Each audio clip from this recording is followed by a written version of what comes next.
Welcome back to my podcast exploring the traditions and mysteries in and around theatres in the Northwest.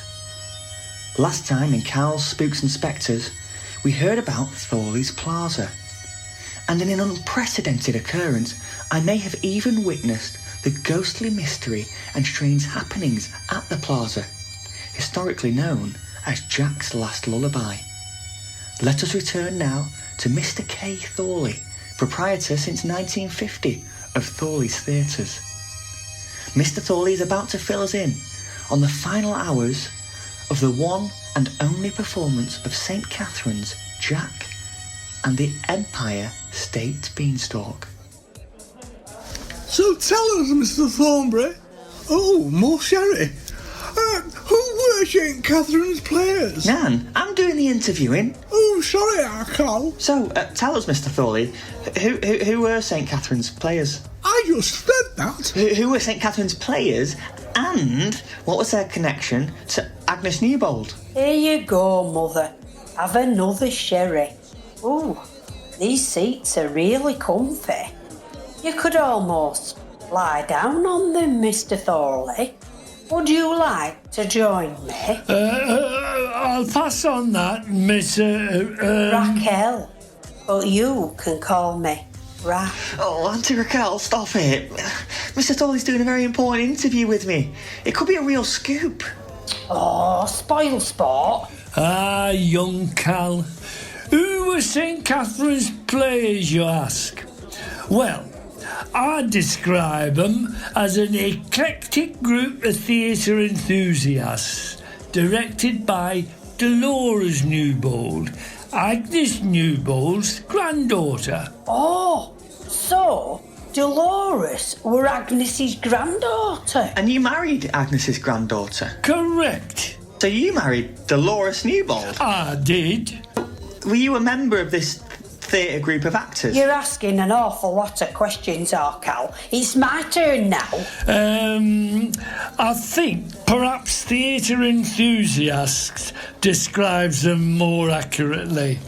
Amongst them, a once child star, Curtis Albright. Oh, child star like Shirley Pimple, Mr Thorley on your side? Well, not quite that famous. I believe he were once photographed as a babe in arms and used in an advertising campaign for Pear's soap. Oh, I bet she had lovely skin. Was that it then? Yes, I'm afraid so. Just a collection of teachers, an American cousin, a couple of landed gentry and their staff. There was my a fella, Jackson DeVille, not his real name. He claimed to have been to Hollywood and performed as Fred, or was it Ginger's, understudy and top hat. Poor chap. That sounds like a cracking job to me, Mr Thorley. But why poor chap? Ah, yes, poor chap indeed. Well, that is where our story continues. On the evening of the dress rehearsal...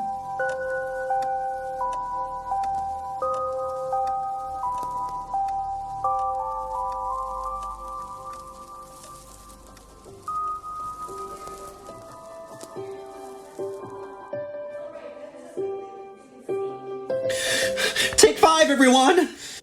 Are you okay, Jackson? You look a bit flustered. Is it the routine? Oh, hello, Arabella. Jackson, Dolores, this just isn't good enough. You promised the lights would be on me. Mary, poor darling, has stitched 2,000 extra sequins to these overalls. Her poor hands are bleeding. Bleeding, I tell you. I'm not happy. Jackson, sort it out, will you? Oh, blah, blah, blah. Hey, Jackson. Dolores. Oh, hello, Sissy dear. How can you possibly expect me to dance with Charles when he's up and down off the stage to play that dratted Wurlitzer? You promised me I would have someone who could keep up and showcase my dancing. Well, if you're looking for a new partner, Sissy, the cows are a pretty good option at the moment, as they're the only ones keeping time. Well, I do declare, I'm not sure what you're insinuating, Jackson. I've told you before, my hips don't lie, but Jackson, I'm afraid you do. I ain't happy about this situation, and as choreographer, I'm expecting you to sort it out at once. Oh, whatever. Oh, Evelyn, why are you standing there like a fish? Do spit it out. I'm not one to complain, Jackson, Dolores. No, Evelyn, you're not. Unlike everyone else in this godforsaken production.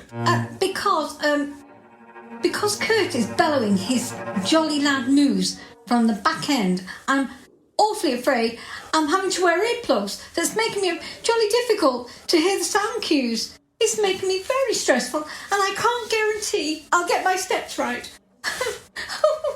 Oh dear, Jackson. Not happy cast today. Let's hope you won't be sorry. Perhaps if you let me take over the dancing. Oh, shut it, Kenneth, and go and get the stage ready for the big number. Just offering my brotherly expertise in a dire situation. Expertise? Pwah! You call 10 years at Miss Daisy's Dancing Academy expertise? Why, some of us have danced in Hollywood, Bollywood, Broadway and Bradford. Now please be quiet, leave it to the experts, and get on with spraying that stage with ruddy Coca-Cola. Jackson, what on earth is going on? Everyone is complaining. Oh dear, here's Bert now. Not a complaint as such, Dolores, Jackson, but as lead I did think I'd have a say in my costume, and I'm a little saddened by Mary's refusal to let me wear the green tights again. I feel they were a great triumph last year. Indeed, they were, Bert. But Mary felt that as you were having to climb up the Empire State beanstalk, it left little to the imagination, and perhaps breeches might be more fitting. It is a family show after all.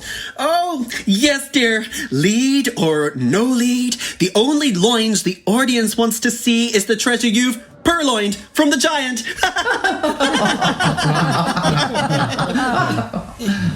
I don't take kindly to being laughed at, Mr. Deville, particularly when someone is laughing at my treasure. A bit of respect costs nought. Jackson, Dolores, it's only me, Rose. Do you have a mo? I'm afraid there's a teensy-weensy problem. Oh, no, Rose Pumpkin, it's not a problem. I'll be fine. Absolutely not, Charlie Oldbean. I insist. Oh, what is it now? Actually, Jackson, I'm afraid I'm not very keen on your tone. Yes, old chap, mind how you speak to the ladies? There's a sport. Ladies? Jackson, what I'm trying to tell you is that poor Charlie has stubbed his toe. Getting up and down from that dratted Wurlitzer, actually. Oh dear, what a shame. Is there anything I can do? Bathe it, put a whittle plaster on it and kiss it better? Well, thank you, Jackson, for the concern, but I was thinking perhaps I could be excused from the finale. He's struggling with the ball change in the dance. He can do the step, but the ball change is practically impossible with a stubbed toe. It's proving rather difficult, Jackson. I don't want to be a killjoy. No. Absolutely not. You will perform the dance as we have rehearsed it, even if your foot drops off. You will carry on. The show must go on. And if your stubbed toe is a victim of that, then I just don't care. Good grief, Jackson. I really don't think there's any need. What on earth is the matter, Sissy? Why are you pulling that face? Well, that's just mighty fine. How in heaven's name is Charles supposed to compliment my shim-sham if he can't do the ball change? Oh, don't worry, Sissy Old Bean. I'm sure I can manage. I'll just put a bigger bandage on. Well, Charles, it's not as if you could do it properly in the first place. Oh, I say. How rude. I'm afraid I'm inclined to agree with Jackson. Oh,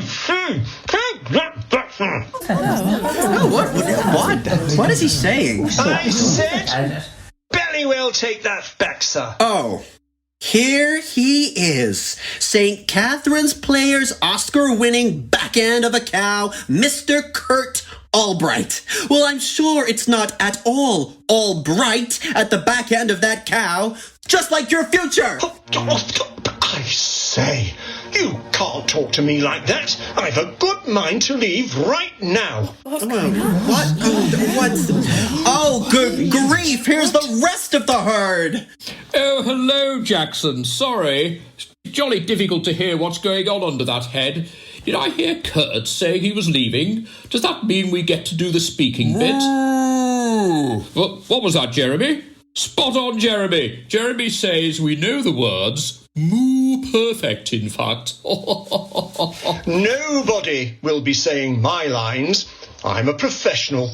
I very much doubt that you, Jeremy, would be able to inflect your moves with the sadness needed to convey the despair felt as your owner is about to abandon you to an unknown and possibly dangerous future. Oh, Kurt, that was beautiful. Oh, Kurt, she's looking at you with those big cow's eyes, mainly because she hasn't taken off her head. Oh, give me strength and save me from these overacting imbeciles! Young man, may I suggest you remove yourself from this auditorium and have a serious think about how many people you've caused distress to? Oh, that's a spiffing idea. Now, may I inquire, have I caused you any distress, Lady Edith? Of course not, young man. Some of us are made of sterner stuff. Oh, well then, let's get started. Your acting skills are second to none. In fact, perhaps a role as a postmistress would be more fitting, as your delivery is so awful. How very dare you! A postmistress? In fact, it's a good job that this pantomime isn't set in the forest, as it would be difficult to tell the difference between your wooden acting and the scenery. Come to think of it, that goes for all the acting. What does he mean? You're getting too big for your britches. Do you include me in that?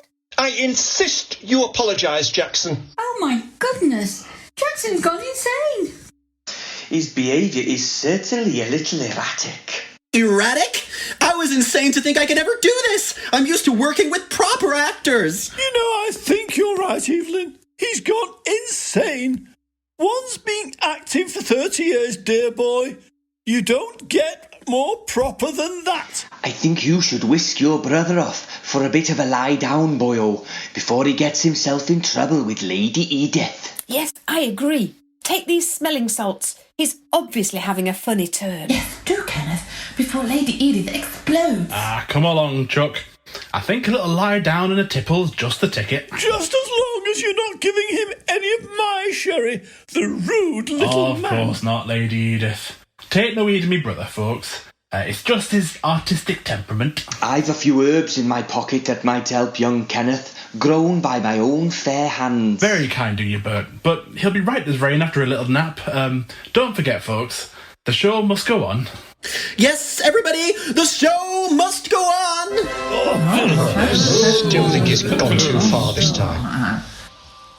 Oh, this sounds more dramatic than the actual pantomime. Did they ever get it together for the performance? They did, but... Kenneth, it's me, Arabella. Where on earth is Jackson? I need some support. I'm feeling very fragile and I can't remember which way to turn on the final chorus. I really could do with another run through. Just the one, Miss Arabella. Kenneth, I thought you said he was having a lie down. I sent Charles to check all the dressing rooms and he's not there. You did check them properly, didn't you, Charles? Yes, dear. No sign of him, though, I'm afraid, old chaps. She's right, Kenneth. I've searched high and low. Oh, how mighty selfish of him to have a breakdown and disappear on opening night. Don't worry, he's meditating somewhere. But in the meantime, let me help you. What's the problem? Well, I'm fixing to have someone read my affirmation statement to me, but I can't find it anywhere. So you want me to find it for you? Oh, there's no time. Just empower me with statements affirming my confidence, talent, beauty. Don't forget about your modesty and reserve, Miss Sissy. Yes, Bert, that's it. Tell me more. Well, I would, but first, Dolores, I've got a bit of an emergency. You see, I've been looking for the giant's hand prop. Jackson told me it was stored under the stage, but the door is locked. Do you have the key? The door is locked? That is unusual. It's never locked. Kenneth, why is the door locked? I think Jackson locked it. Fear not, I'll fetch the giant hand. Anything I can do, I will, to help whilst my brother's indisposed. But why would Jackson lock the door and then disappear? Is he trying to sabotage the play? Does he have an ulterior motive? Are we all to be made a laughingstock? I'm supposed to be working the giant's hen, possibly the most important part after the cow. How can one boom fay, fi, fo, fam and look scary in a pair of dense kid leather driving gloves? I know one went to ROD, but really there are limits. Oh, leave it out, Kurt, and save your drama for the cack end of the cow. I'll give you a hand, Kenneth, collecting the big hand from under the stage. A big hand with the big hand. Do you get it? No need. I'll do it instantly. Nothing's too much trouble for this performance. Well, I was only joking. I must say, he's a bit twitchy, don't you think? Well, his frightful brother has left us all in the lurch. Kenneth is probably feeling nervous. Oh, here he comes now. Oh, jolly well done, Kenneth. Here we go. One big end. I think we're all set now. Don't worry, everyone. The show must and will go on. Oh, thank heavens you were here, Kenneth. I can't imagine how we could have done this performance without you. You've really saved our bacon. You really are rather smashing, actually. Yes, young man, spiffing job, jolly well done. Thoroughly disappointing show from your brother, though. Disappearing like that? Yes, it is rather sudden. Bit of a mystery, really. No mystery at all, dear folks. He left me a note. Alas, there was an emergency. Emergency? What sort of an emergency? A family emergency. But I thought there was only you two. Yes, didn't your parents abandon you as babes in arms to a Sadler's Wells ballerina who taught him to dance like an angel but didn't have time to teach you? That's what Jackson told me anyway. Oh, so romantic. Oh, may I see the note? Did I say no?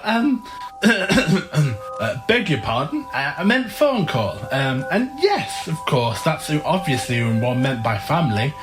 Now, places everyone. 2 minutes. The show must go on.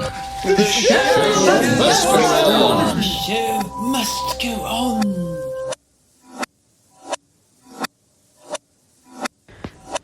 And now, this message from our sponsor. Ladies, or even you gentlemen, are you still looking to enhance your personal performance? Then why not visit A Night to Remember for your luxury lingerie range? This week only, all purchases made over $19.99 include a free pair of support tights. Mother, bras for every occasion, filled with magic surprises, adorn your inner world. It's the only push you need. Buy one, get two free offer, only available between 5:15 and 5:30 every Thursday. Mother, forever fabulous, curvy wear. Wrap your senses, work out in style, and hide your secrets in our lacy dream support bra. Why not throw in a thermal vest? Recommended retail prices $3.99. Mother, perfect for tap dancing. Don't miss out on that uplifting experience. Find us on Rampant Road, Wigan Town Centre, next to Drains R Us. So they went ahead without Mr DeVille? They did, and it was splendid until... Oh, come on, Mr Thorley. Don't leave us in suspenders. Alas, Mr DeVille tragically did reappear. Tragically? Do you know, Mother, I've always fancied myself as a proper actress, performing in a tragedy. Maybe, if I play my cards right, Me and Mr Thorley could not only make sweet music together upon his stage, but I think with a bit of makeup and the lights turned down, we might even get away with lead roles in Romeo and Juliet. What do you think, Mr T? Oh, Mr T, flippy neck. Story of my life. I'll never find me Romeo.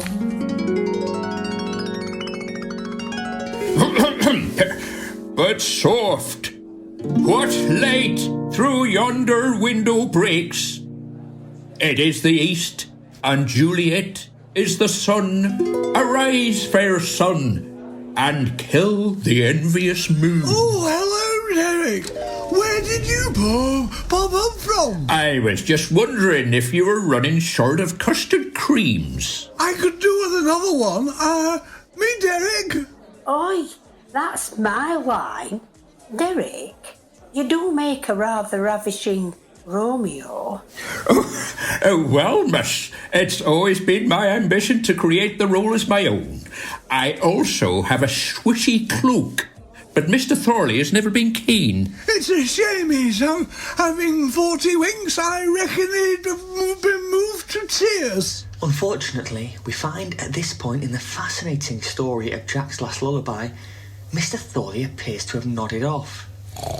Maybe it's the guilt and stress of finally revealing an unknown secret that has mystified the theatre world, that has exhausted him. Or maybe it's the 3.5 medium dry sherries. Well, I'm dying to know the end of the story. Why don't we open another bottle and wait for him to wake up? The minibus isn't due back until 4:30, and I've got some cheesy whatsits in my handbag. Don't mind if I do. Oh, go on then. Well, here we are again. Another cliffhanger. Will we ever get to the bottom of the mystery surrounding Jack's Last Lullaby? As the carnage of a dress rehearsal draws to a close, and the desperate thespians worry only for their beloved director's well-being, will Jackson return? We know from historical records that there was only ever one performance of Jack and the Empire State Beanstalk. But was it a triumph or a flop? Join us next time for the final instalment of Jack's Last Lullaby. Hello. Thank you for listening to our radio drama, Jack's Last Lullaby. We hope you enjoyed it, or even understood it. Please click the link to donate to Francis House, our chosen charity. And if we make enough money, we promise not to do another one.